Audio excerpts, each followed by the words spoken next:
Con sus 10 novelas publicadas hasta la fecha, es una de las escritoras marplatenses más elegidas por el público. Quédate para escuchar en esta entrevista la vida y obra de Gabriela Exilart. Bienvenido a la segunda temporada de mi podcast Al Alcance. Mi nombre es Luciano y en este espacio vas a encontrar entrevistas, tutoriales, opiniones, música y literatura. Y si tenés ganas de compartir lo que haces, no dudes en hacérmelo saber por cualquiera de mis redes sociales, porque acá vas a tener tu espacio al alcance.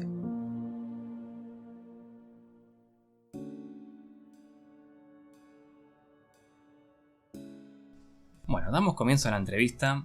Hoy me acompaña la escritora Gabriela Exilart, que es escritora, es abogada, es docente y también baila tango. Sí. ¿Cómo estás, Gabriela? Entre otras cosas. ¿Qué tal? Muy bien, muy bien. Bueno, ¿te parece si arrancamos con la entrevista? Dale. Bueno, vamos por el principio. ¿Cuál fue el génesis de tu escritura? Bueno, si nos remontamos a los orígenes, empecé escribiendo a los 10 años.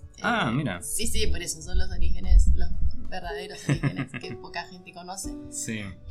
Y lo sé porque yo guardo todo, por lo menos guardo todo lo que es importante en mi vida. Bien. Y tengo mis escritos de esa época. Sí. Escribía poesía, algún que otro cuento, pero bueno, básicamente empecé escribiendo poesía y bueno, y la primera novela la escribí a los 14, que la escribí a mano y está guardado ese manuscrito, escrito a mano, tiene la fecha, por eso sé que fue a los 14.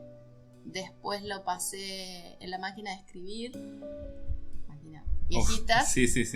Después lo pasé cuando tuve computadora, en esa computadora que trabajaba con el DOS, y lo imprimí en una impresora de punto y me hice como mi propio libro con tapas de cartón qué bueno. de las cajas de ravioles. Ay, sí, un desastre la estética. Estaba re casero.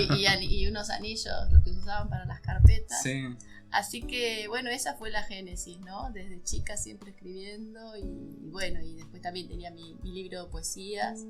Justamente te iba a preguntar después si conservabas todo eso, o sea, ¿todo eso lo tenés todo? Sí, eso está todo guardado en mi casa. No sé para qué, porque no le sirve a nadie, pero bueno, para mí es ¿Cómo que no? Es como es un recuerdo. El museo de... El museo de... de Gabriela, ¿cómo que no? Sí, está guardado, también están guardados los diarios, donde también se deslizaban algunas poesías, todas muy depre, todas muy tristes, ¿no? Poesías de la época de la adolescencia, donde parece que el mundo está en contra de uno y uno desangra de amor. Sí, bueno, después de grande no cambia tanto tampoco, pero... Tenés razón. Voy a reflotar esas poesías y no estaba tan errada. Seguramente van a estar muy vigentes. Vos sabés, te iba a preguntar por las poesías, no encontré nada tuyo. O sea, todas las novelas. Ni vas a encontrar. No.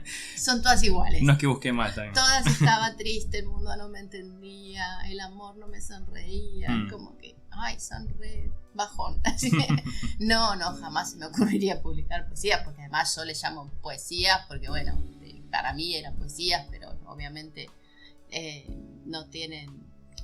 No cumplen con ninguna de las reglas del poema, así que... No, pero está la poesía libre, claro. Sí, claro, poesía de vanguardia, no sé. La poesía es como un vale todo, ¿viste? Como no... Sí, eso. El tema de la rima, todo eso, no...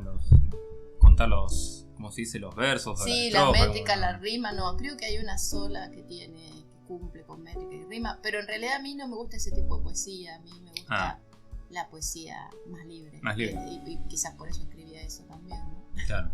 Bueno, me decías que más o menos a los 14 fue tu primer prototipo de novela, pero hasta que se publicó la primera, que fue la de Tormentas del Pasado, pasaron más de 20 años. Sí, pasó toda una vida.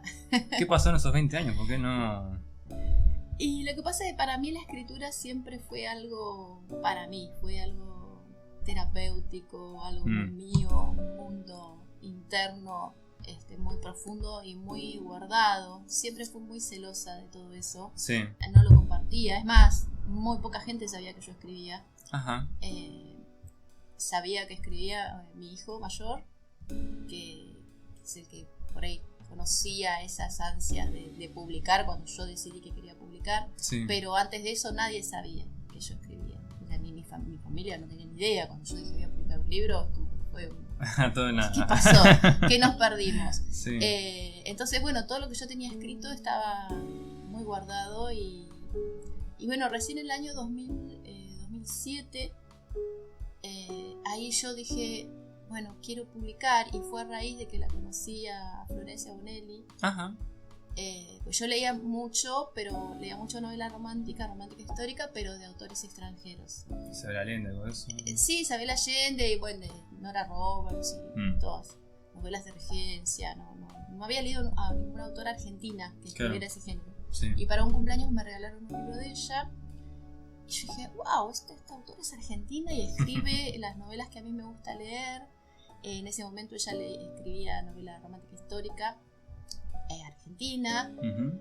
Y me encantó su libro, entonces fui a buscar más. Y un día le escribí, porque ella los libros tenía su correo, entonces le escribí. Y empezamos una amistad vía correo electrónico. De todos los días, sí, sí. Porque ella en ese momento no era tan famosa, entonces tenía más tiempo para responder, Claro. aunque hoy ya sigue respondiendo los mensajes de todo el mundo. Y un día me animé y le conté que yo escribía también y que escribía ese tipo de novela, y bueno, es como que ella me animó, me dijo, es muy difícil que te lean, que te contraten, pero dice, no bajes los brazos. Bueno, es como que me dio ese aliento, claro, de sí, decir, sí. bueno, ¿por qué no? Y ahí empecé yo mi caminito para lograr la publicación, que me llevó, 5 años, ¿no? 5 años de golpear puertas. Claro, sí, la primera novela. Sí. De llorar un montón porque nadie... O sea, no es que me decían que no. Nadie contestaba. Claro, O sea, peor. era Una indiferencia. Claro, entonces vos no sabes si te leyeron o no te leyeron, si Sí. te leyeron y no les gustó, si fue horrible, o sea, esa incertidumbre. Pero bueno, yo seguí porque yo, no sé, en el fondo sabía que algún día iba a llegar, o tenía esa ilusión, esa Claro. fe. Y bueno, 5 años después llegué por suerte y ahí arranqué a publicar. ¿Y en esos años también estuvo la abogacía? Sí, la abogacía estuvo siempre. Yo sigo trabajando de abogada y es mi modo de vida. O sea, Claro. mis ingresos, con lo que mantengo a mi familia, vienen de mi profesión, no vienen de los libros. Así que bueno, yo sigo a la par con todo mi trabajo que mantengo desde hace ya, no sé, 27 años. Sí, más o menos. Oh. Sí, es un montón. Me quiero jubilar. Son muchas cosas como al mismo tiempo, ¿no? La abogacía, la docencia, la escritura, o sea, Sí. no sé, tu día tiene más horas, ¿cómo se...? Debe tener, no sé. No sé, la verdad que yo siempre digo, soy una gran administradora del tiempo, porque hasta ahora vengo cumpliendo con todo, y creo que bien o más o menos bien, vengo manteniendo mi trabajo, mi oficina, Sí.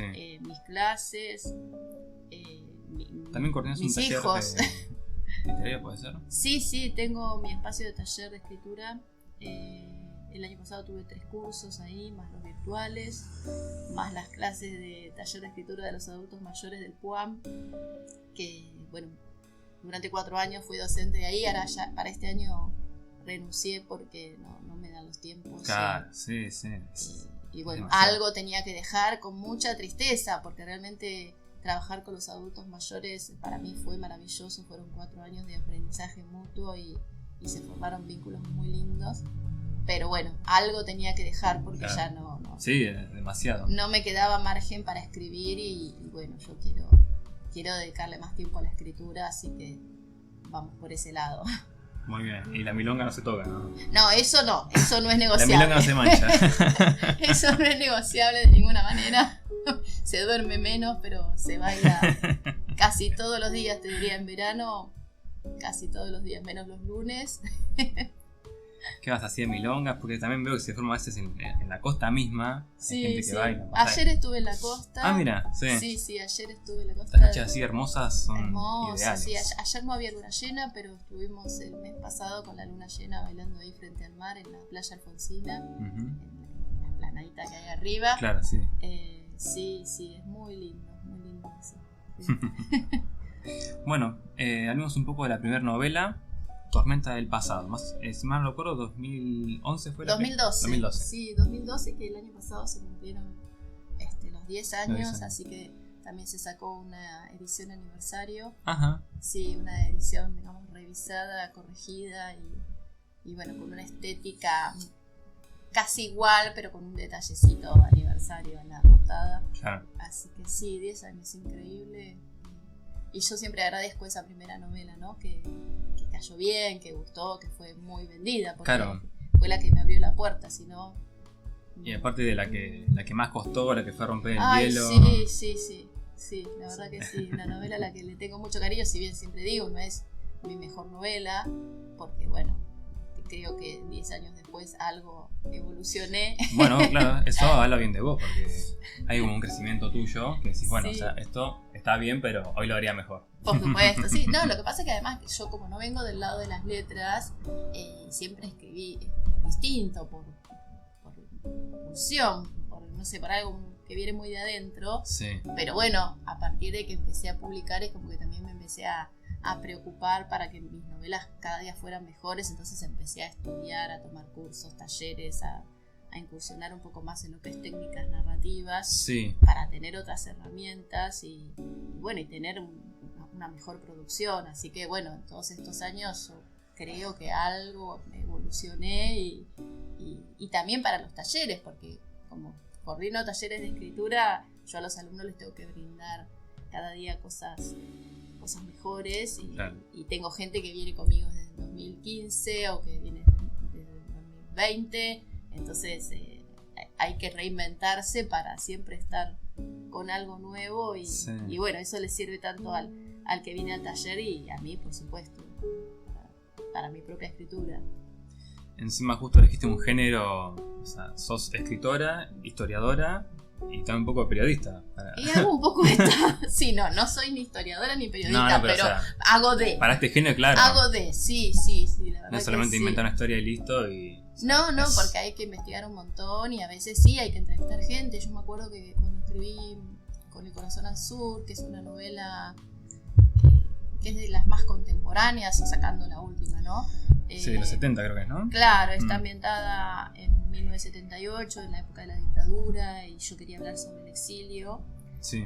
Y bueno, entrevisté a una pareja que había estado exiliada, así que bueno, ahí hice también un poco de periodista, ¿no? Porque claro. Tuve que de alguna manera incursionar en su vida y preguntar algo que fuera directo a lo que yo necesitaba que ellos me contaran, así que bueno, ahí hice un trabajito de periodista. Qué cosa fea, ¿no? El exilio, porque... Ay, sí. Mi abuela siempre me marca eso. Que en muchas culturas antes la pena no era la muerte, sino el exilio. Claro, el destierro. Destierro, exilio, o sea, te saquen de todo, de tu lugar. Sí, y así escapando, porque bueno, claro. ahora hay mucho exilio, digamos, voluntario. Bueno, esa es otra cosa, sí. Muchos chicos se van, pero bueno, también la sufren, ¿no? Pero distinto es cuando tenés que ir escapando, que está en riesgo tu vida, tu seguridad, la de tu familia, bueno, ahí es durísimo. Así que bueno, yo también quería incursionar un poco en ese tema. Sí. Para la novela y bueno, me entrevisté con ese matrimonio que realmente me abrieron las puertas de su casa sin conocerme prácticamente. Claro. Yo llegué a ellos por un contacto y me recibieron en su casa y respondieron todas mis preguntas. Sí, son esas experiencias, ¿viste? Que no te olvidas más. Y esto que me decís de entrevistar, de investigar, ¿cuánto de ficción hay en lo que haces? Porque o sea, sigue siendo, siempre es ficción, pero sí. ¿Cuánto hay de realismo? ¿Cuánto hay de ficción? No, en las novelas históricas, lo que tiene que ver con la trama de mis novelas es ficción, todo es ficción. Pero obviamente cuando se mencionan hechos históricos, hay algunos personajes que son reales. No sé, por ejemplo, en las de la Guerra Civil Española, todo lo que tiene que ver con Franco y sus subalternos y lo que pasó en las ciudades, los bombardeos, los frentes de batalla, los distintos frentes que había, lo que se describe, lo que pasaba en determinada fecha. Por ejemplo, yo describo una escena en una Navidad en la cual los dos bandos que estaban enfrentados en esa guerra, que eran vecinos de la misma ciudad y que se conocían, el día de Navidad se juntaban juntaban en una línea del frente, intercambiaban, no sé, cigarrillos por licor, chocolate, lo que sea, y se volvían a sus trincheras y al otro día se estaban matando. Bueno, eso realmente está sacado de testimonios reales. Claro.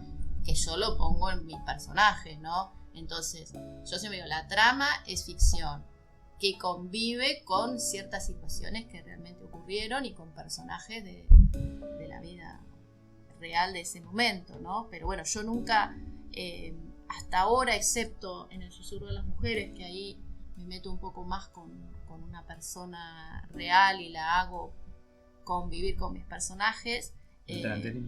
Julieta Lanteri, claro, ella sí, yo la tomo y le ficciono un poco la vida. Claro. Después, en el resto, nunca me metí a fondo con la vida de los personajes, más que lo que pude encontrar sobre ellos, pero no los trabajé como personajes principales. En El susurro de las mujeres sí, porque en realidad lo que yo quería era contar la historia de Julieta, todo lo que ella había hecho, y bueno, necesitaba un entorno para poder contarla a ella. Entonces, bueno, ahí la hago, invento algunas cuestiones, algunos diálogos con mis personajes, basándome en lo poco que encontré de su biografía, ¿no? Claro. Que bueno, me encanta eso cuando el personaje real pasa a ser ficción. Algo así pasa creo que en la Divina Comedia, ¿no? Claro, pasa que es muy Virgilio. Jugado para el autor también, ¿viste? Es medio riesgoso meterte a vivir a ese personaje. Entonces, por lo menos yo lo hago con muchísimo cuidado, ¿no? Tratando de no salirme de su vida normal, de lo que podemos leer en las biografías. Claro. Sí. Bueno, en este libro estábamos con Tormenta del Pasado, la historia de Prudencia, que, si me recuerdo, era del principio de 1900, transcurría. Sí, 1890 es la ambientación general de la protagonista, que es en la Revolución del Parque, que fue una cosa muy cortita, muy episódica, pero bueno, a mí me sirvió para armarme todo ese escenario. Sí, hay cada escenario, acá estuve viendo, ¿no? Y en todo siempre, bueno, como que predomina siempre las historias de amor, de alguna manera. Sí. O sea, es muy loco verlo de ese lado, o sea, en el peor escenario que se te pueda ocurrir. Bueno, porque yo creo que el amor se puede dar en cualquier circunstancia, ¿no? Que también fue algo que yo quise explorar cuando escribí Renacer de los Escombros. ¿Por qué tenemos que tener esos escenarios espectaculares, la cena con las velas, el perfume, los bailes? No, porque eso pocas veces ocurre. Yo creo que lo más normal es que el amor ocurre en circunstancias extraordinarias, adversas. No está todo servido y todo hermoso para que uno se enamore. Me parece que es como un acontecimiento que ocurre en cualquier circunstancia. Sí, hay una frase, no recuerdo el autor, mala mía, que dice justamente el amor sucede. O sea, claro, sí, como punto, Cortázar ¿no? tiene una frase, ¿no? Que es como un rayo que te deja estaqueado en la mesa del patio, una cosa así. La frase no es textual, pero es una frase maravillosa, ¿no? Sí. Que bueno, te atraviesa como un rayo y ya está. Entonces, obviemos todos los escenarios suntuosos que no son los reales. Hay también en la obra esta, el padrastro creo que quiere violar a esta Prudencia, ella se defiende y lo mata. Sí, así arranca la novela, claro, con la protagonista presa por matar a un hombre. Bueno, sí, o sea, por más que sean en defensa propia en esos años, o sea... Sí, ella va presa igual y después, bueno, ahí aparece un abogado tratando de sacarla y de hacerla zafar por algunas normas del derecho penal de la época, pero sí, como que a mí me gustó que fuera una protagonista diferente, ¿no? Claro.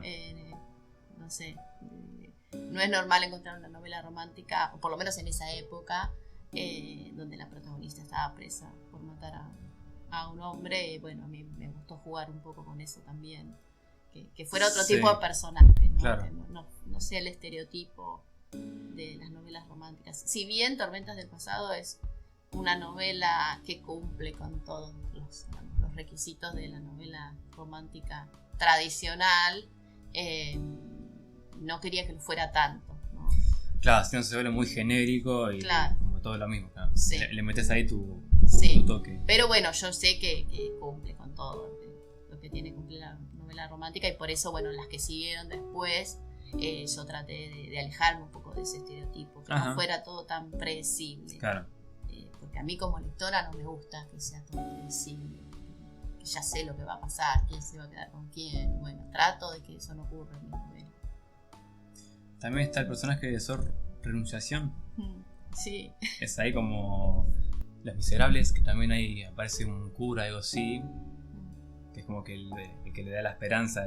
Sí, y pobre, le puse renunciación, ¿no? Una persona que renunció a todo, que también tiene su historia por detrás, un personaje muy rico para desarrollar, que bueno, sí, obviamente como era un personaje muy secundario no se llegó a hacer. Pero bueno, son esos personajes que son entrañables y que por ahí uno se queda con ganas de más, ¿no? Claro, sí. Eso que decís de los nombres, prudencia, renunciación, o sea, siguiendo el nombre de la época, esos nombres tienen que ver un poco, ¿no? Sí, por supuesto. Yo busco los nombres cuando les pongo a los personajes, por lo menos a los más importantes, sí hay una elección del nombre. Claro. No es porque me gustó tal nombre y se lo puse. No, hay una connotación, porque ella cuando adopta también el nombre de Victoria, bueno, tiene que ver con sale victoriosa, sí, hay un anhelo de salir victoriosa, de triunfar, de ganarle algo, que ganarle a su propia vida. O sea, no es un nombre elegido porque me gusta además, pero tenía una connotación. Trato de que en algunos nombres eso pase. Bueno, siguiente novela, Pinceladas Abache. Acá está en el 1930. También Sten Frank y Aimé se van para Mendoza. Sí. Así la historia, así arranca. Sí, en realidad esa es la única de las novelas que no tiene un trasfondo histórico que esté enlazado con la trama, ¿no? Sí. Esa novela bien podía haber ocurrido, no sé, en 1920 o 1950. O sea, porque la vida de los personajes ahí no están atadas a un escenario. Claro, pero sí la parte de la cultura de uno y de otro. Sí, eso sí. Lo que pasa es que esa novela en realidad está basada en una historia real. Ajá. Sí, yo cuando recién me separé, que tenía los nenes chiquitos y tenía que salir a trabajar, los cuidaba una vecina que vivía al lado de mi casa, entonces ella venía, los cuidaba, hacía la comida. Cuando yo llegaba, nos sentábamos a tomar mate, a charlar, a lo que fuera. Y un día me contó la historia de su mamá y de su abuela. Y era una novela. Ella tiene rasgos así aindiados, ¿no? Pero claro, ella habla de su mamá y de su abuela. O sea, su abuela tenía más rasgos todavía. Claro, porque bueno, sí. Luego al mezclarse con la sangre alemana se había ido decantando. Pero yo la escuché y dije, esto es una novela. Yo me quedé fascinada. Sí. Y bueno, empecé a escribir la novela. Entonces sí, cambié, más o menos la ubiqué yo en esa fecha, pero cambié las ciudades, cambié los nombres, cambié las profesiones. O sea, yo ficcioné todo, pero la línea de base de esa trama es una historia real. Que la contó Noemí y yo lo pongo en la novela, ¿no? Que le agradezco a ella incluso por todo eso que me contó. Y por eso no está atada a un suceso histórico, pero esa historia fue lo que pasa a ellas, es real, fue real. Y por eso muchas personas acá voy a spoilear para el que no la leyó, cuando la estaban leyendo me escribían y me decían, ¿cómo me mataste al protagonista? Y bueno, sí, pues en la vida real. Claro. El personaje principal muere y viene, y por eso pasa todo lo que pasa después. No es que yo me fui mal. No, la vida real pasó eso. Una vida de estas mujeres muy trágica, pero bueno, con un final feliz, ¿no? Porque llegamos a mi vecina. Claro, ella llegó a existir gracias a las historias de la madre y de la abuela. Así que bueno, Pinceladas tiene esa base real, ¿no? Sí. Bueno, que es el escenario real, o sea, todo lo demás. Claro, sí. Bueno, y esa después me sirvió para otra novela. Claro, porque hay novelas como que continúan. Están relacionadas. Sí. No sé si continúan literalmente, pero bueno, hay como un... No, continúan no, porque yo siempre trato de que sean autoconclusivas, ¿no? Que el que lee una de mis novelas la cierre y la novela termina. Claro. no es que queda, ay, necesito un libro más para ver qué pasó con fulano. Obviamente va a haber personajes que quizás no tienen un final determinado, pero son los personajes secundarios, no son los principales. Con los principales la novela cierra, porque a mí como lectora me gusta leer una novela y que cierre, no me dejes esperando 2 años hasta qué pasó. No, a mí cerrámela. Después, si de ahí se desprende un personaje y sigue, buenísimo, pero no me tengas anclada ahí en la espera. Hoy se acostumbra mucho en el cine por ahí, ¿no? Muchas películas que son solamente la antesala de la película que sigue después. Claro, no, eso no se hace. No se juega con la ansiedad del espectador o del lector. Me hacen mal, no lo hagas. Es que además, después tenés que volver a leer el libro. Si querés tener la historia bien completa, tenés que volver a leer el anterior para refrescar un montón de cuestiones. Entonces no se hace eso. No lo hagan. No lo hagan. Bueno, nombrabas recién Renacer de los Escombros, que justamente creo que es el peor de todos los escenarios, no solo por la época, sino por el lugar puntualmente, la tragedia del terremoto de San Juan. Sí. ¿Y vos sabés que esa novela es la más vendida de todas mis novelas? Ah, mira. Sí, increíble. Es la novela más vendida de todas. No me preguntes por qué, pero es la novela que más se vendió y se sigue vendiendo. Y a la gente le gustó mucho. Yo no sé si será porque narra varias historias. Si bien hay una pareja protagonista, hay historias de amor de todas las edades. Hay parejas muy jovencitas, parejas de la mediana edad y una pareja de adultos. Quizás era por eso, o no sé, o la historia del terremoto que atrapó, no sé, porque hay niños también. Es como que tiene muchos personajes, todos muy queribles. Quizás sea por eso, pero es la novela que más gustó. Sí. O la que más vende, sí. Sí, me acuerdo, te iba a preguntar después si había otra. Para mí era otra, intuía que era otra. No sé cuántas vendes, pero intuía que era otra. Para mí era Ana Palpí, para mí la más exitosa. Sí, Ana Palpí se vendió muy bien, se sigue vendiendo, pero digamos en números generales, ni sé cuántos ejemplares, eso es mi idea. Pero yo siempre controlo cuando a mí me llegan los reportes de venta, por curiosidad, para ver cuál es la novela que más vende. Y siempre en cada semestre es Renacer de los Escombros. Claro, ¿no? Es la que siempre está arriba de todas. Y decís, ¿cómo puede ser una novela que ya tiene 8 o 9 años? Quizás por la tapa, no sé, porque tiene una tapa hermosísima, es una tapa cinematográfica, toda en tonos ocres dorados. Quizás eso llama mucho la atención. No lo sé. Y es todo, el título también es como llamativo. Sí. La Palpí anduvo muy bien. Pero es más, hay una anécdota con Napalpí, ¿no? De la ex gobernadora. De la ex gobernadora, sí, que ese día fue re loco porque yo estaba en la playa, fue un verano también, y me entran a llegar mensajes. ¿Viste quién tiene tu libro? ¿Quién compró tu libro? Yo no tenía idea de nada, yo estaba en la playa, yo cuando voy a la playa desconecto. Sí. Y yo nada, y ahí me empezaron a contar, me mandaron todo, que la ex gobernadora había comprado Napalpí, y bueno, después obviamente eso salió a todos los medios y nada, es algo de la vida privada de una persona pública que bueno, a mí me benefició porque obviamente mi libro salió en todas las noticias y creo que no sé si había sido publicado ese año o el año anterior, pero bueno, como que le dio otro impulso porque lo levantaron todos los medios. Claro. Incluso Mirta cuando la invitó no mencionó el libro, pero dijo, ¿no? De una autora marplatense. Mira, sí. Así que bueno, a mí me sirvió. Bienvenida toda la sí. publicidad. Claro. También hay un libro en la que sos como, no sé, como que participás de un libro que es Hay Amor, ¿puede ser? Sí, son las antologías que sacó Penguin Random House. Sacó 3 antologías con varias autoras de la editorial de romántica, ¿no? Sí, uno fue Hay Amor, el primero, después fue Hay Pasión y el año pasado salió Hay Pecados. Y ahí todas teníamos que escribir un cuento Claro, eso te pregunta si escribían para ese libro Sí. o recopilaban algo. Bueno, publicado. ahí, mira, en Hay Amor, el cuento que está publicado mío es mi primera novela. Es la novela que yo escribí a los 14. Claro, yo primero porque a mí me cuesta muchísimo escribir cuentos románticos. Cada vez que me dicen, hay que escribir un cuento romántico, ¿Pero por qué?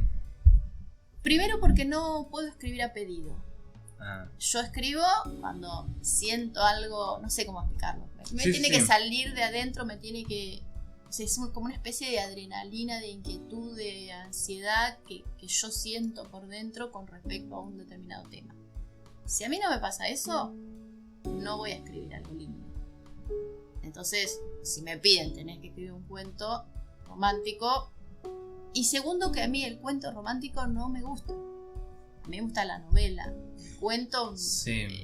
no sé, me gusta más el cuento dramático, el cuento de realismo sucio, de intriga, que sé, cualquier otro, menos romántico. Entonces, Sí, para un romance, a ver si algo romántico, está bueno una novela que desarrolle bien claro, toda un la cuento trama. romántico para mí es muy difícil. Entonces, cuando había que presentar algo para Hay Amor, dije, bueno, esta novela que yo le tengo muchísimo cariño, si bien es una novela escrita por una nena de 14, que en esa época a los 14 éramos nenas, no como ahora que No. ya por ahí son más mujercitas, Sí. era una nena. Y entonces la novela es muy básica, muy tonta. Pero bueno, la trabajé, le di forma, le di vueltas y le puse un tono policial. La novela era romántica policial. Le puse más de policial y bueno, armé un cuento. Es lo que se publicó ahí en Hay Amor. En Hay Amor. O sea, tiene la base de la historia de mi primera novela. Y después, bueno, las que vinieron después, las otras antologías, Hay Pasión, había que escribir un cuento romántico con mucha pasión, que también me costó. No es lo mío. Y el último, el del año pasado, fue Hay Pecados, que ahí, bueno, se me gustó un poco más, porque tenía que ser un cuento romántico o un cuento donde se trabajara sobre algún pecado capital. Y yo la agarré y metí los 7 pecados. Todo de una. Se los metía a varios personajes, obviamente, Sí, no sí. eran todos los 7 pecados en una sola persona, pero ese me gustó porque, bueno, es como que me dio a mí para trabajar un poco esto de los pecados capitales y cómo cada personaje no está explícito, obviamente, el lector tiene que bucear a ver qué pecado atraviesa a Claro. cada personaje. Me gustó jugar con eso, entonces, bueno, ese cuento sí estuvo bueno y es un romance con algunas particularidades, así que eso me gustó hacerlo, pero bueno, yo sé que mi corazoncito está en la novela. Sí. Es lo tuyo, sí. Sí. Pero también le escapas de la poesía, le escapas de los cuentos. No, cuento escribo Y bastante. tampoco no te va mal, o sea. No, yo cuento escribo bastante, pero no romántico. Escribo mucho en los talleres que he hecho como alumna. Quiero aprender la técnica del cuento y en los talleres que yo coordino trabajamos mucho con cuentos, así que Sí. me gusta mucho, pero sé que lo que me sale mejor es la novela más que el cuento. Uno tiene que reconocer dónde están sus fortalezas y debilidades y mi fuerte está en la novela. Borges hablaba un poco eso de cómo desarrollar el cuento. Daba así como un par de tips. Sí, nosotros en los talleres trabajamos mucho con cuentos de Borges, de Cortázar, bueno, sí, a mí me gusta mucho Silvina Ocampo. Hay excelentes cuentistas y todos tienen como una especie de los decálogos de los cuentos o instrucciones para escribir un cuento. Todos te dejan algo y bueno, está maravilloso, ¿no? Porque son autores excelentes con distintas herramientas que para uno son un montón, te nutren un montón. Así que bueno, bienvenido, todo lo que puedas sumar. Bueno, te decía, no sé si ir libro por libro. Sí me interesa más estos 2 libros que trajiste puntualmente, que son los del año pasado. Sí. Que sería el primero, El susurro de las mujeres. Y bueno, para hablar del susurro de las mujeres hay que hablar primero, me parece, de Julieta Lanteri. Sí. Así, bueno, primero, o sea, ¿cómo la conociste a ella? Creo que en un taller escuchaste el nombre de ella. Sí, cuando yo empecé a coordinar los talleres de escritura en el PUAN, que es el programa de adultos mayores de la Universidad de Mar del Plata, la Facultad de Ciencias de la Salud, ese año me había anotado como alumna a un taller que coordina María del Carmen Valdés, que ella tiene 2 talleres, Mujeres en la Historia y el otro es Historias de Mujeres. Y yo me había anotado en el primero, que nunca me acuerdo cuál es cuál, ¿no? Porque uno es nivel 1 y el otro nivel 2. Yo me había anotado en el primero. Claro, era un ritmo muy interesante de clases, ¿no? Se trabajaban las efemérides de cada día de clase, se analizaban mujeres en la historia, pero además ellas no se quedaban solo en la clase, sino que hacían visitas, hacían viajes, hacían actividades. Bueno, yo me di cuenta que no podía seguir el ritmo. Con todas mis actividades, con todas mis obligaciones, era imposible seguir el ritmo de clase. Bueno, finalmente terminé dejando el taller. Sí. Me da vergüenza, yo no aportaba nada, claro. Iba y absorbía como una esponja, pero no aportaba nada, y ahí todas aportaban cosas y yo me sentí mal de que no estaba al nivel. Pero bueno, en una de las clases, María del Carmen nos habló de Julieta Lanteri, y yo no la conocía y me dio mucha vergüenza, porque se supone que alguna vez tendría que haber escuchado de Julieta Lanteri. Yo soy abogada, no sé, la primera mujer que votó, y una gran luchadora por el voto femenino y por los derechos de las mujeres. Eso puntualmente es muy loco, o sea, porque fue como 30 años antes de que la mujer pudiera votar. Claro, ella votó porque encontró ahí un vacío legal, hizo de todo para poder votar, se hizo ciudadana, se quiso empadronar como para ser soldado, porque si no las mujeres... O sea, eso te iba a preguntar, vos que sos todo. abogada. ¿Las mujeres no votaban porque no iban a la guerra? ¿Puede ser que era así antes? Y que claro, cuando sale la ley Sáenz Peña, quedó ahí como un huequito de que cualquier ciudadano mayor de edad podía votar. Entonces por eso ella va y vota. Después se modifica y no, solamente podrían votar las que estaban en el padrón para ir a la guerra. Entonces ella llega hasta el Ministerio de Guerra para enrolarse como soldado y poder votar. Obviamente le dijeron que no, que las mujeres no. Pero bueno, eran esos huecos legales que como no estaba prohibido expresamente, está permitido. Bueno, finalmente ella votó en unas elecciones municipales, pero nada, las mujeres siguieron sin votar hasta muchísimos años después. Claro. Pero bueno, ella también logró ser candidata. Ella era libre pensadora, si bien estaba cerca del socialismo y tenía muchas discusiones y conversaciones con Palacio, ella se decía libre pensadora, como que no quería pertenecer a ninguna corriente. Pero finalmente termina fundando el Partido Feminista Nacional para ella poder candidatearse. Y se candidatea y la votan y tiene 1000 y pico de votos de hombres, porque las mujeres no votaban. Claro. Entonces, qué loco, ¿no? Qué logro, que obviamente no llegó a nada, no importa, pero fue votada por los hombres, ¿no? Entonces muy paradojal todo. Y bueno, su vida fue todo. Aparte era médica, ¿no? Ella era médica, era farmacéutica, era médica, pero también con todas las contras de no poder...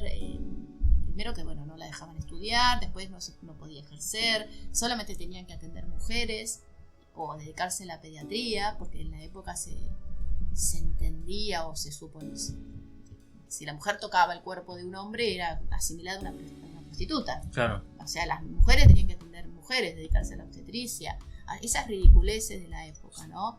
Y bueno, ella luchó contra todo eso.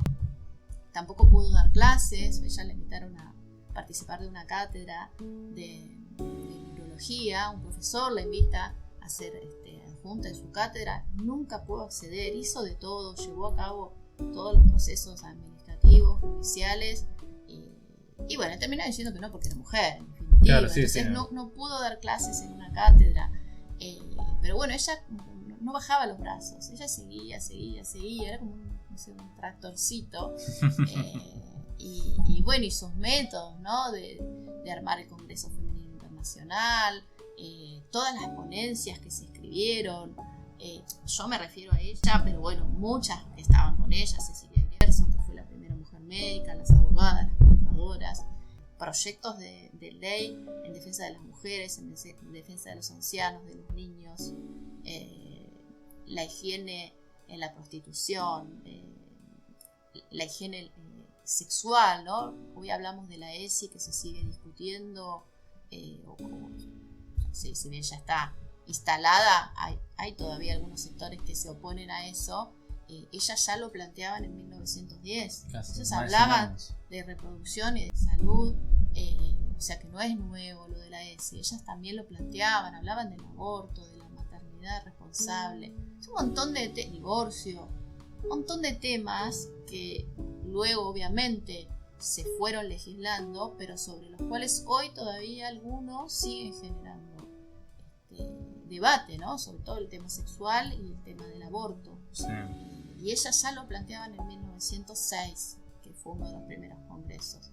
Entonces a mí me pareció que era una mujer maravillosa, y todo lo que contó María del Carmen en esa hora y pico de clases, yo me fui de ahí y dije, no, yo tengo que escribir sobre esta mujer, algo voy a hacer, y me agarró esa cosa tan intensa y tan interna que necesito yo para escribir.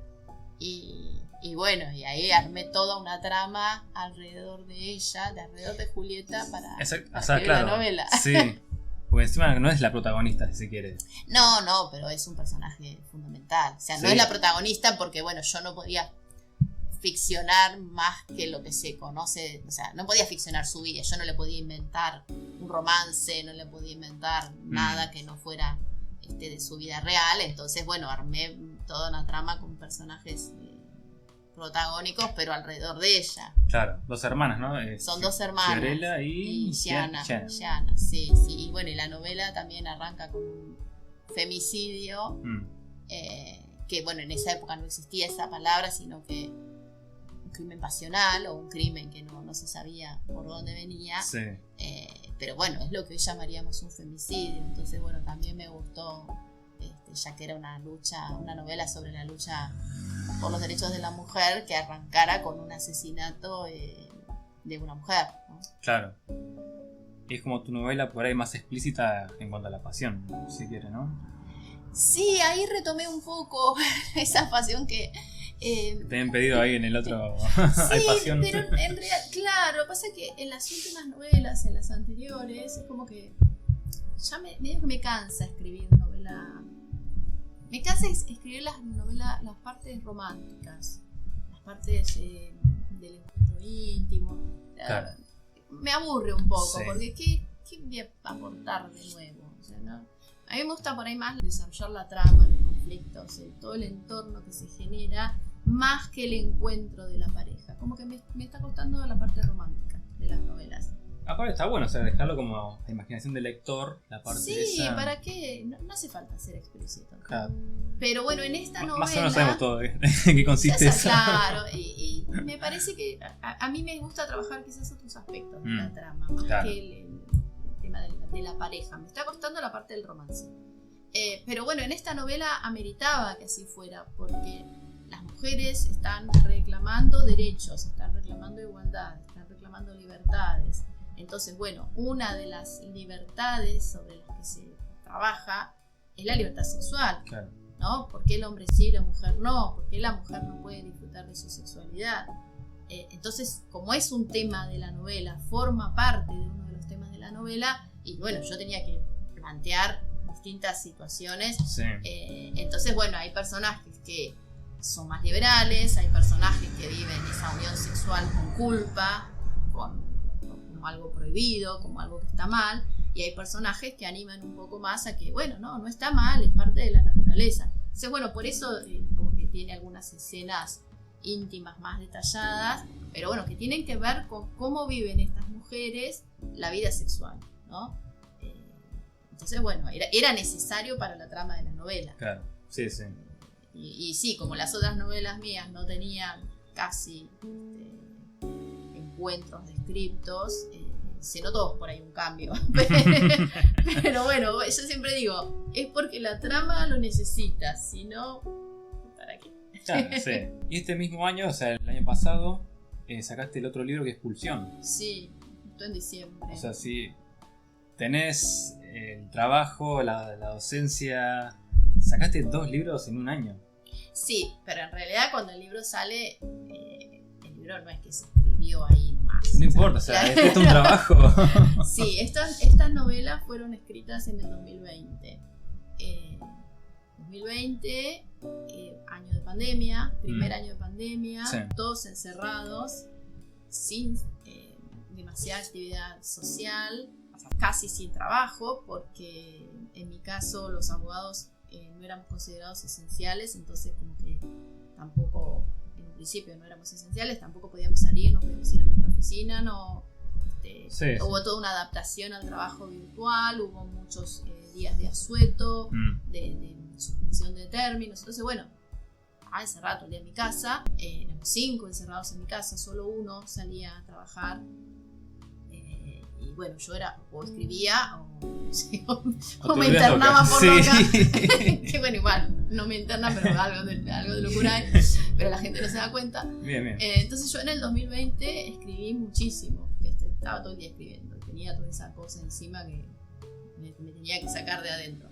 Entonces bueno, El susurro de las mujeres fue escrita en el 2020 y Pulsión también fue escrita en el 2020. Que fue a raíz del caso de Fernando Báez Sosa, tremendo caso que a mí me hizo, como a todo el mundo supongo, a mí me hizo mucho daño. Yo soy mamá de 3, en ese momento eran 3 adolescentes, ahora ponele que sean 2 adolescentes, 2 y medio, pero bueno, como mamá a mí eso me golpeó muchísimo. Y bueno, y yo necesité escribir esa historia para, de alguna manera exorcizar el tema, poder hablarlo, poder enfrentarlo, ¿no? Porque, bueno, yo soluciono las cosas escribiendo, entonces, aunque no solucione nada para el entorno, pero bueno, para mí era una necesidad escribir. No sabes si para el entorno. A más de uno por ahí le haces clic en la cabeza. Sí, quizás para llevar a la reflexión sobre algunos temas, sí, puede ser. Espero que para algo sirva, ¿no? Pero bueno, fue algo para mí, fue algo que yo escribí para mí.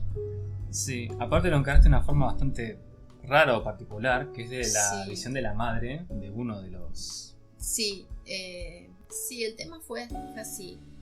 Cuando pasó esto, en mi casa, obviamente, como en todos lados, se hablaba del tema, ponían las noticias todo el tiempo hablaban sobre lo que se iba descubriendo y yo no quería saber, no quería escuchar, no quería. Me terminé peleando con la gente de mi casa, con mi familia. Y él, por favor, no me hablen, no me cuenten, no quiero saber. Y no, pero tenés que estar enterada. Y digo, ¿para qué? ¿Qué aporta a mi vida saber de este caso que a mí me hace mal? Claro. Me hace daño, me angustia. Sí. Bueno, terminé peleando.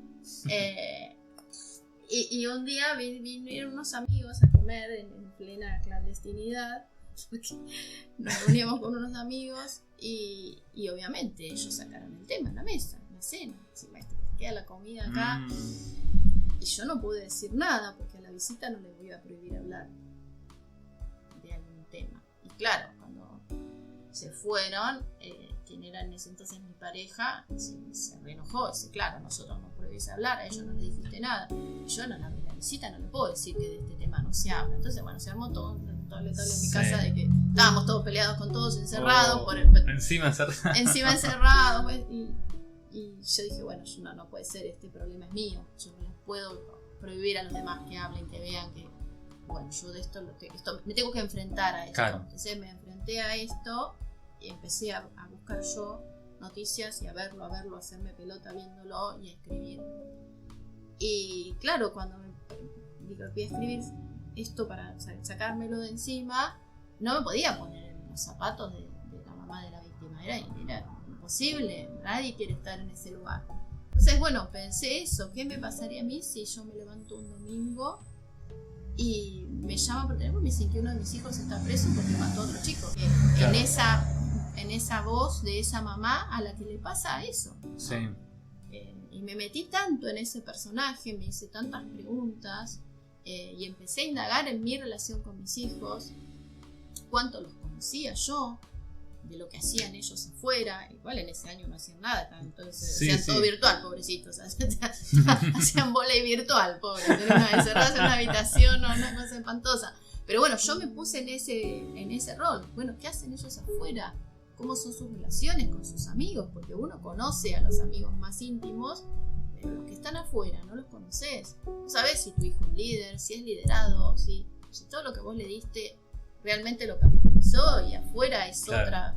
Bueno, me metí muy en eso y bueno, escribí en un momento, pero era algo mío, no era una novela, pero en un momento me di cuenta que tenía formato de novela. dije esto, y sí, yo soy novelista, esto es una novela. Y ya la voz de esa mamá es como que ya se me había... Y además hice catarsis con un montón de cosas ahí adentro, porque cuando mi hijo mayor la leyó ahora hace poquito, me dice, mamá, acá todos tienen cara, todos los personajes, sabía quién era quién, porque obviamente están pintados muchos conocidos. Pero bueno, cuando se me agotó la voz de esa mamá y me di cuenta que era una novela, dije, no, yo acá necesito otra voz, que es la voz adolescente, la voz joven. Entonces, bueno, inventé el personaje de Magda, que es la otra chica que cuenta, que es la que estaba en el boliche esa noche, y armé toda la otra parte, ¿no? Que bueno, ahí le empecé a preguntar mucho a mi hijo del medio, que es el que quizás más transita la noche y el que más sabe de algunas cuestiones. Entonces yo lo llamaba y le pregunté, che, ¿cómo se dice tal cosa? ¿Qué hacen acá? ¿Qué hacen allá? ¿Qué hacen en las previas? Si un amigo tuyo hace esto, ¿vos qué haces? Sí. Ya medio como se empezó a alertar, ¿qué me preguntas tantas cosas? No, porque estoy escribiendo una novela. Ah, bueno. Entonces, claro, yo le preguntaba cosas así salpicadas, y no entendía. ¿Qué me preguntas? Si encima ahora no salimos, estamos encerrados, era todo virtual. Incluso una de las escenas que yo pongo en la novela, que es cuando el personaje, el hijo de esta mujer, en pandemia hace tortas con Magda, que las hacen por videollamada. Eso era real, mi hijo hacía con su amiga, hacían tortas a la par por videollamada y ella le iba indicando. Mirá. O sea, eso es real, eso pasó en la pandemia y bueno, yo lo vuelco también en la novela. Así que bueno, pobre, lo bombardeé a preguntas y bueno, terminé volcando en el personaje de Magda. Bueno, colaboró bastante, está bien. Colaboró sin saberlo. Hasta bueno, cuando lo supo ya no le pregunté más nada, ya tenía todo más o menos armado. Bueno, me quedan 2 preguntas más antes de pasar al ping pong de preguntas que siguen. La primera es, ¿qué se viene?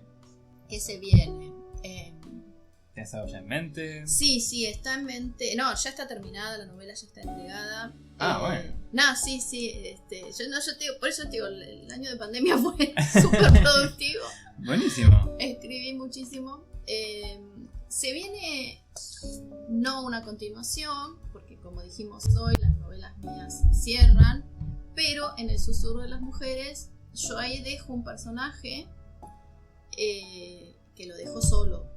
Lo dejo ahí. Flotando ahí. ¿Qué pasó con este personaje? Todos resuelven su vida, algunos mueren y este quedó ahí. Que es el personaje.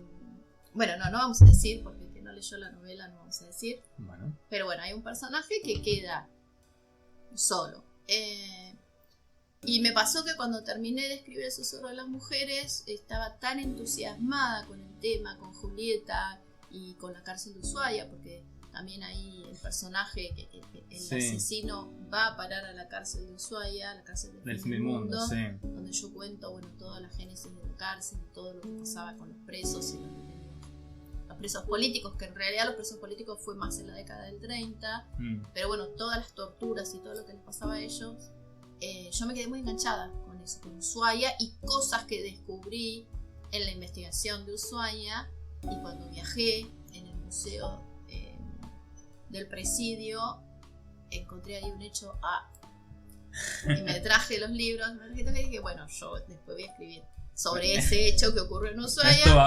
Hago algo. 20 años después. Entonces, bueno, la novela que sigue transcurre en Ushuaia 20 años después, en relación a un hecho histórico muy poco conocido, casi desconocido.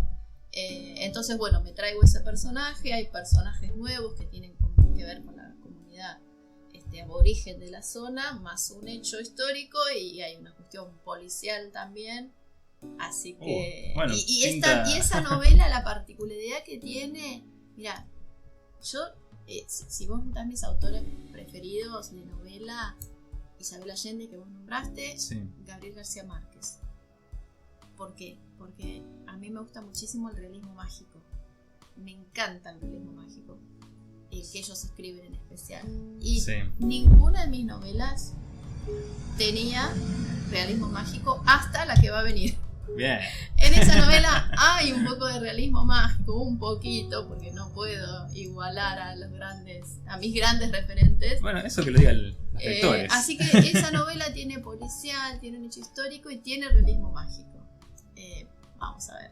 Bueno, ¿esto ya lo habías comentado o es primicia? No, lo del realismo mágico es primicia. Eso es primicia. Porque Bueno. no me acordaba en realidad. Ahora reflotando. Sí. Bueno, y la siguiente pregunta, antes de pasar al ping pong. Te escuché decir en varias entrevistas que siempre como que soñaste ser justiciera. O sea, por la abogacía. O bueno, ahora a través de tus libros, de cierta forma lo sos. ¿Vos sentís que lo lograste? ¿O? Y lo que pasa es que lograrlo, uno tiene luchas diarias. Todo el tiempo hay luchas por la justicia.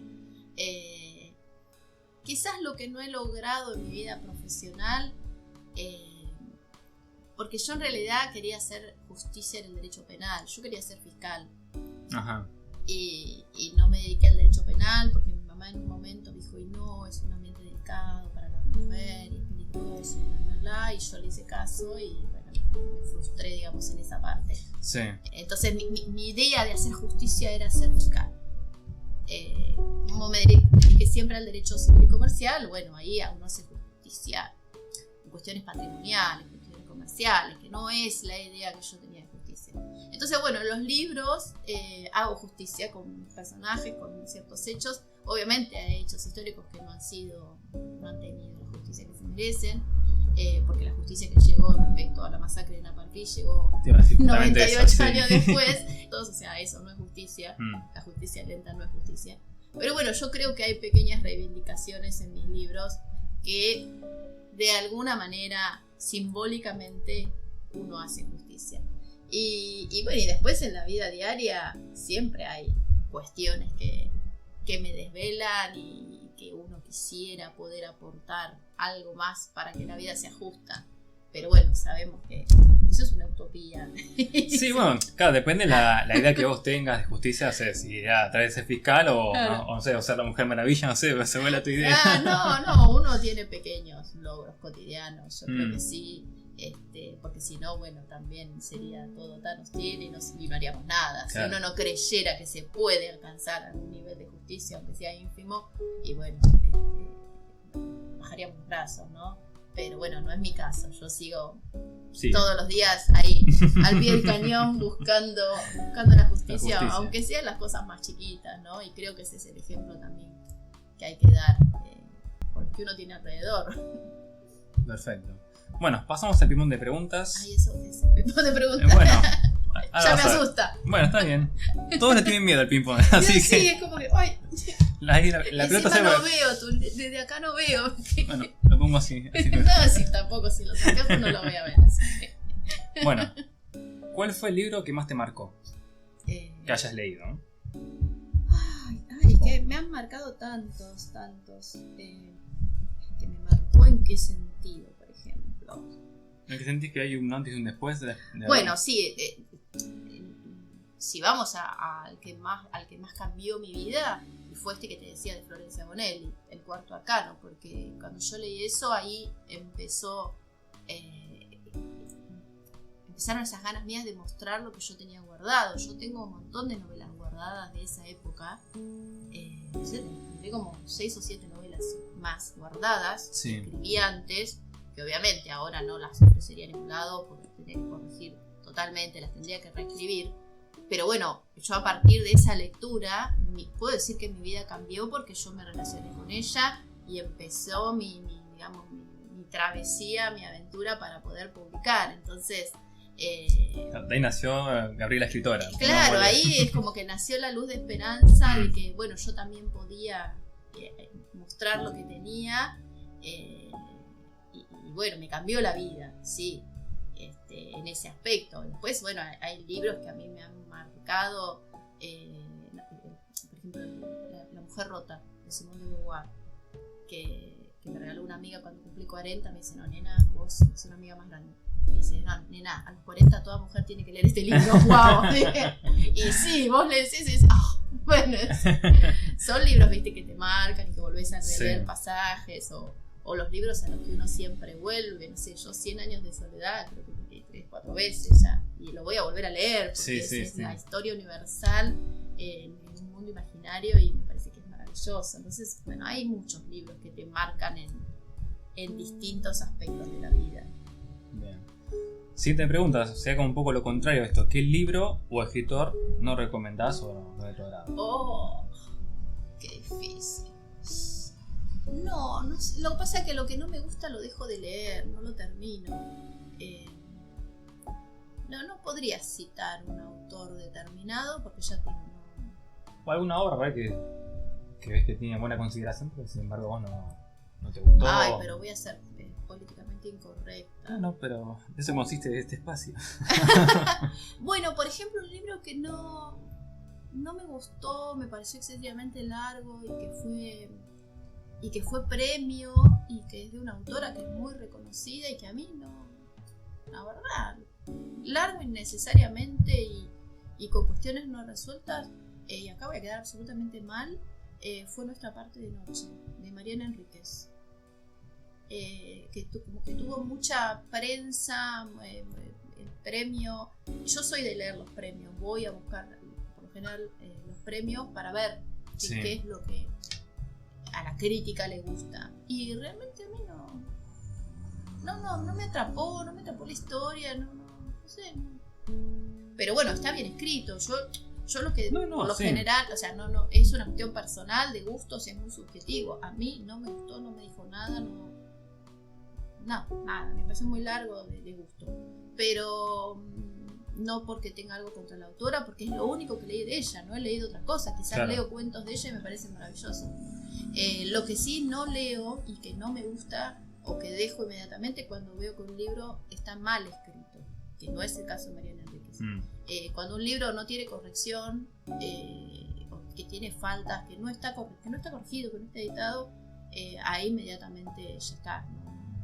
Eso sí que detesto. O sea, no me parece que un autor, entiendo las ansias de publicar, porque a todos nos ha pasado, pero bueno, hay que tener cuidado en no sacar un libro por el afán de decir publiqué un libro, y un libro que no está corregido, que no está editado, porque ya digamos que te enterrás solo. Tu carrera como escritor se acabó, ni bien nace, porque un libro que está mal escrito no te lo van a leer, no va a tener largo recorrido. Entonces, bueno, en ese aspecto yo siempre, cuando me piden a veces consejo u opinión de autores que se quieren autopublicar, yo, bueno, si van a la autopublicación, que alguien les corrija el texto, que tenga un trabajo de edición, porque después ya es no hay vuelta. Cuando el libro está publicado, está mal, ya no te van a leer, es tu carta de presentación.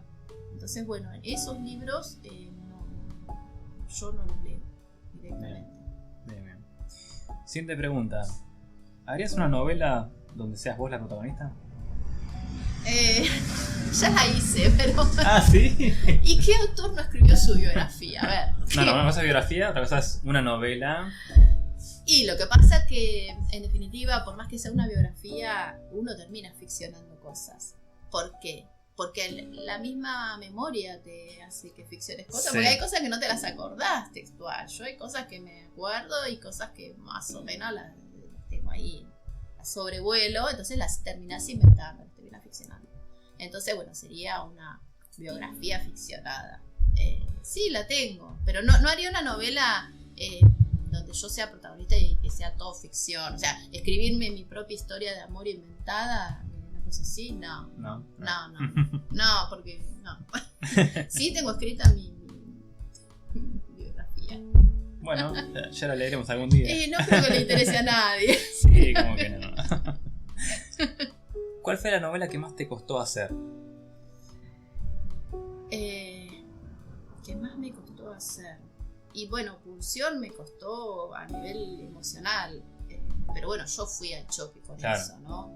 Leí por ahí que llorabas mientras escribías. Sí, fue muy fuerte, fue desgarrador, porque yo leía las noticias del caso y leía y lloraba y escribía, y ahora puedo hablar del tema y puedo hablar sin llorar, pero en ese momento, bueno, yo fui como al choque con eso, para poder hablar del tema, ¿no? ¿no? Claro.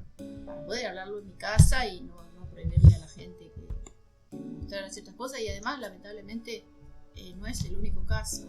Entonces, hay noticias de esas hay todos los días. Sí, Después vino el caso de Lucio. Mañana está la sentencia. Peor. Peor todavía. Esas cosas así, no sé. Sí. Entonces, bueno, a nivel emocional, creo que fue la que más me costó hacer, ¿no? Que si bien no la arranqué como novela, después cuando tomé conciencia que era una novela, sí. Bueno, ahí estaba, ya de esa altura estaba un poco mejor parada, cuando advertí que era una novela y había pasado todo, la primera parte, la de esta madre y la de todo lo que había pasado. Cuando llegué a la parte de Magda es como que yo estaba un poquito más armada. Pero bueno, después, fuera de eso, la que más me cuesta es la que estoy escribiendo ahora, que la empecé en diciembre del 2020. Nunca tardé tanto en escribir una novela, no la puedo. ¿Pero qué es? ¿Se hace la una? ¿La parte de historia te cuesta? No, la parte de la historia la tengo toda armada en la cabeza, pero me falta eso que necesito de adentro. La inspiración. Ahí. Me falta esa cosa de adentro que es inexplicable, esa pasión de adentro. No sé, es como una adrenalina, como un vértigo, como una cosa que no me pasa, entonces no me sale lindo. Claro. Bueno, siguiente pregunta. Si hicieran una película de uno de tus libros, ¿cuál te gustaría que hicieran? Todas. Ay, no, me gustaría... Porque ahorita hay como películas que se pierden un poco cuando del libro a la película, ¿no? Sí. O sea, películas que se explotan más y otras que menos. Y es que yo me las imaginé a todas como una miniserie. Para mí todas son miniserie. Quizás con la que más fantaseé en algún momento fue con Renacer de los Escombros. Porque todos me decían que tenía como imágenes muy cinematográficas en lo descriptivo. Sí. Entonces, con esa sí me imaginé una película. Después con Napalpí me imaginé una miniserie. Y bueno, Compulsión, obviamente, también. Sí. Una serie de 4 o 5 capítulos. Una miniserie. Sí. Pero bueno, todos los autores fantaseamos con eso, ¿no? Creo que sí. sería como el broche. Bueno, ahora le escribo a Campanella y le digo que... Dale, quedamos en contacto. Bueno, ¿en cuál de todos los escenarios crees que es el peor o en el que nunca vivirías de todos estos? ¿En cuál no viviría? ¿En qué época decís? La época, puntualmente el del Renacer de los Escombros, el terremoto. Sí. Porque en todos hay esperanza, pero por ahí en algunos cuesta más que otros. Sí, qué difícil. No, yo creo que el que no elegiría para vivir de todos los escenarios sería los de la Guerra Civil Española. Porque ahí se mataban hermanos entre hermanos, vecinos, amigos. Era una cuestión tan ideológica. Las arenas de Gijón. En la arena de Gijón, claro. O sea, ninguna guerra es buena, por supuesto. Sí, civil. Pero encima que vos te enfrentes o delates a tu vecino, que lo saquen de la casa a la rastra, lo maten, lo fusilen, es tu vecino, o dentro de las mismas familias. Sí. Ellos se delataban y se mataban entre las mismas familias. Eso me parece tremendo. Entonces, no sé, me parece que la guerra, y más esa guerra y esa dictadura que duró tantos años, ¿no? Sí. No me gustaría ser el personaje ahí. ¿Cómo te ves en 10 años? ¿Cómo me veo en 10 años? Y jubilada en algunas cosas. Y haciendo lo mismo que hago ahora, o más también, viajando. No sé, mi idea es empezar a viajar, pero viajar así, retiros creativos. Que no quisiera un retiro creativo. Sí, me veo viajando, bailando. Sí, y espero no tener que trabajar tanto, ¿no? Con mis hijos ya independientes, espero que estén independientes dentro de 10 años. Así yo puedo trabajar menos y disfrutar más y diosa, ¿no? Quiero verme diosa. Esa ya sé que no va a ser, pero bueno. Nah, nunca digas nunca. No, ya vete una edad en que sí, todo se empieza a aflojar. Si Gabriela Extler fuera una canción, ¿cuál sería? Ay, sí, Dancing Queen. Ah, la de ABBA. Sí, obviamente, está ahí de tono puesta. Ah, sí. Sí, ese es mi tema. Sí. Vos sabés que te veo parecida a la cantante de ABBA. Ay, no, ¿en coreana, serio? sí. Ay, bueno. El otro día le decía a mi novia, digo, para mí se parece. Ay, gracias. Dice, no, nada que ver. No, para mí es igual, yo lo veo igual. No, viste que uno ve a alguien y decís, ay, Sí. asociás, por ahí no tiene nada que ver, pero bueno, viste, algo hay. Bueno. Sí, hacemos una banda tributo, si no de. Pero sí, porque además también estoy con el tema del canto pendiente ahí. Ajá. Sí, yo soy una artista frustrada. Yo ¿Esto siempre- es frustrado para vos? No, pero artista en el sentido de la música, no, Ah.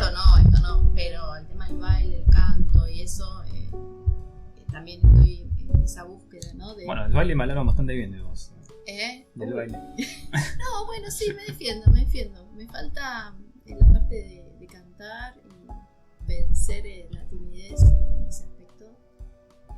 Pero bueno, Bien. en 10 años voy a estar cantando también. Bueno, buenísimo, la sumo a la lista. Sí. Y la última, para mí la más rara de todas. Uy, Estás en una milonga y vienen tres tipos porque te quieren sacar a bailar, ¿no? sí.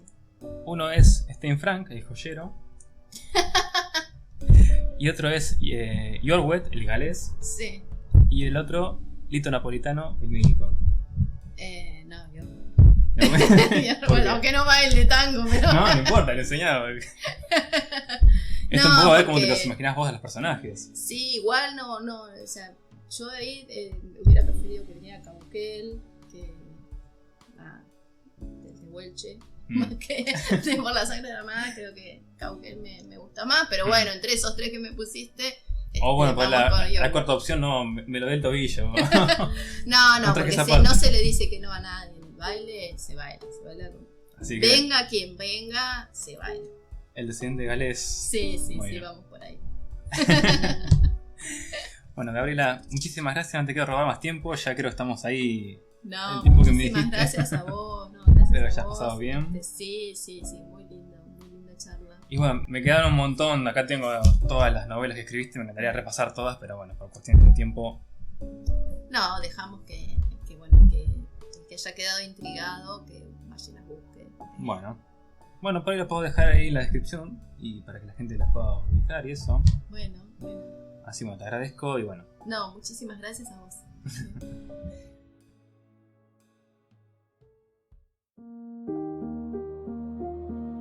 Muchas gracias por quedarte hasta el final. No olvides dejar tu comentario, seguirme acá o en cualquiera de mis redes sociales para más contenido. Te espero en el siguiente episodio y te deseo éxitos.